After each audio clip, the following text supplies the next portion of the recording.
Hello, good morning students. Welcome back. I am Professor Ukride ma'am. Today we are going to discuss our second poem Indian Weavers written by Sarojini Naidu. विद्यार्थी मित्रांनो, नवीन अभ्यासक्रमामधील आपण दुसरी कविता आज अभ्यासणार आहोत. कवितेचं नाव आहे Indian viewers. ही कविता सरोजिनी नायडू यांनी लिहिलेली आहे. तर प्रथमतः सरोजिनी नायडू यांच्याविषयी माहिती घेऊया. Sarojini Naidu, 1879 to 1949, was a political activist, feminist, and the first Indian woman who became the president of the Indian National Congress. She was an important figure in India's struggle for independence. Sarojini Naidu's work as a poet earned her the sobriquet of Nightingale of India. Later, she became the governor of the United Provinces in 1947, becoming the first woman to hold the office of the governor in independent India. Sarojini Naidu ह्या एक राजकारणी होत्या. स्त्रीवादी चळवळीच्या त्या पुरस्कर्त्या होत्या.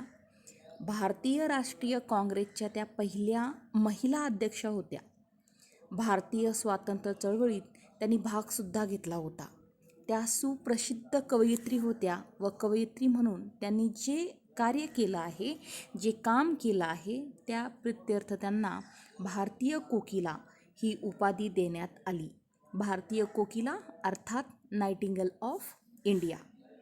आता नायटिंगल हा पक्षी आहे की जो सुमधुर गाणं म्हणतो.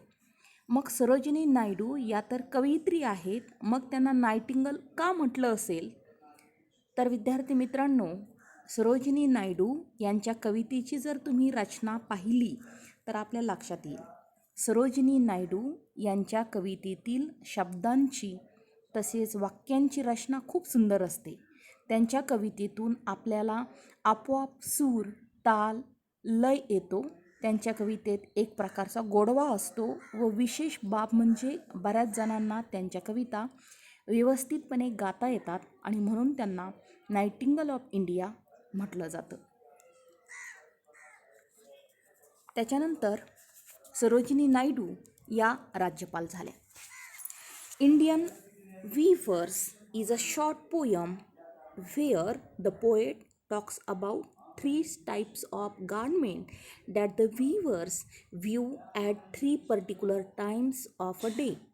Each stanza of the poem represents the three important events of human life: birth means childhood, adulthood young, and death old. The colors mentioned in the stanzas are very significant as they indicate the moods related to the event.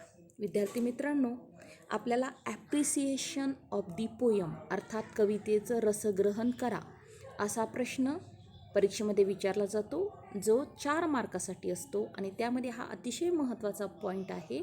पहिला point असतो about the poet, कवीविषयी माहिती लिहा. त्यानंतर दुसरा point असतो what is the central theme of the poem, तर ती ह्या सेकंड पॅरेग्राफमध्ये दिलेलं आहे. कवितेची मध्यवर्ती कल्पना काय आहे? तर इंडियन वीवर्स ही अत्यंत छोटी फक्त 3 कडव्यांची कविता आहे. यात त्यांनी दिवसाचे 3 टप्पे तसेच माणसाच्या आयुष्याचे 3 टप्पे जन्म, तारुण्य व मृत्यू रेखाटले असून विणकराने विणलेल्या 3 प्रकारच्या कापडाविषयी माहिती सांगितली आहे. तसेच कापडासाठी वेगवेगळे रंगसुद्धा वापरले आहेत. तर याची मध्यवर्ती कल्पना आपण स्टांझा वाईज अर्थात कवितेच्या माध्यमातून पुढच्या व्हिडिओमध्ये पाहणारच आहोत. थँक्यू.